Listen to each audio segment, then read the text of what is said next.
Today, we're going to add some color to our self-portrait kite. Let's do it.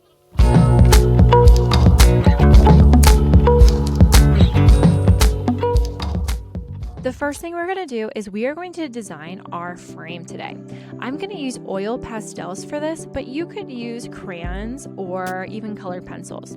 We're going to paint over this when we're finished adding these details, so don't color in the entire thing. I'm going to start by coming up with a pattern. What kind of patterns are your favorites? Do you like zigzag lines, polka dots? Do you want to make up your own pattern with made-up shapes like I'm doing here? Maybe you can add more patterns inside your pattern. Inside my zigzag, I'm going to add some dots, and I'm going to add some lines of my own. Lastly, when you're finished adding designs, go around the edges of your frame just to make it stand out from your self-portrait. Now that I've got my frame done, I have here some temper cakes that are in the colors of different skin tones. You could use crayons instead if you don't have these temper cakes. I've also got some watercolor paint, a paintbrush, and some colored pencils. Let's get into it. Before I start painting, I want to make sure that there are no small details that I want to be very precise. I know it's going to be hard to get my paintbrush into those small areas, so I'm going to color those in with colored pencils first. You could also do crayons. I'm going to make my irises blue and color those in carefully.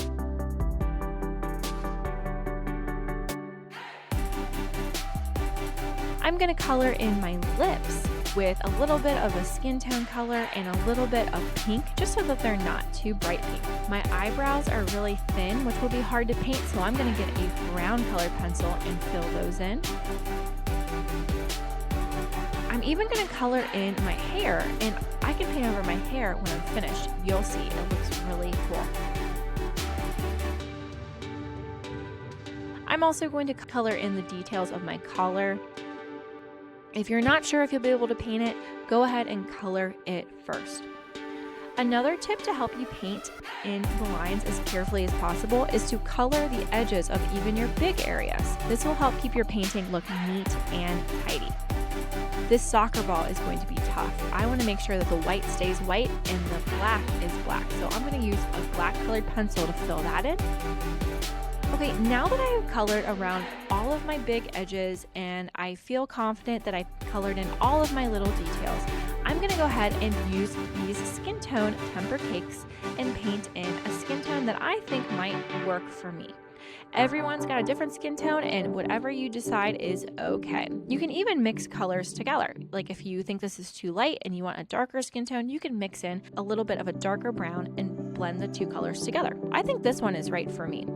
To get started, I'm going to get my paintbrush wet, and then I'm going to give it a little massage with my wet paintbrush to wake it up. The more you massage it, the darker the color will be. The more water you have on your brush, the lighter the color will be. That looks about right. Let's go ahead and carefully paint in my skin tone.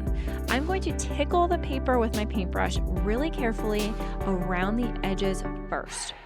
Then I'm going to go around all the other important details to make sure I have like a bumper so I don't paint where I don't want to paint.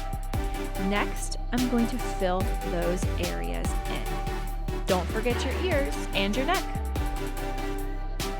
We can even paint over our hair even though we colored with our colored pencils already. I'm going to wake up a darker brown tone that will work for my hair, and I'm going to paint right over top of that colored pencil. As you can see, the color fills in all of those areas that were left a little bit white from my colored pencil and just makes the color look so much more rich. This is an awesome effect, even if you already colored it in. Now that I've used my skin tones, I'm going to let somebody else use these while I get out my watercolor paints. To use watercolor paints, you're going to do the same thing, except this time, instead of massaging, you're just going to tickle the paintbrush on your color to wake it up. It should be like you're painting with a rain puddle. Once your paint is nice and wet, you can go ahead and paint in the details with that. I think I will use some green to paint in my shirt. And now I will paint right over top of my awesome frame I designed. Because the paint is made with water, it's watery paint, you will still be able to see that awesome design you made with your oil pastels. This is called Watercolor Resist, and it is so cool. Crayons and wax both hate the water.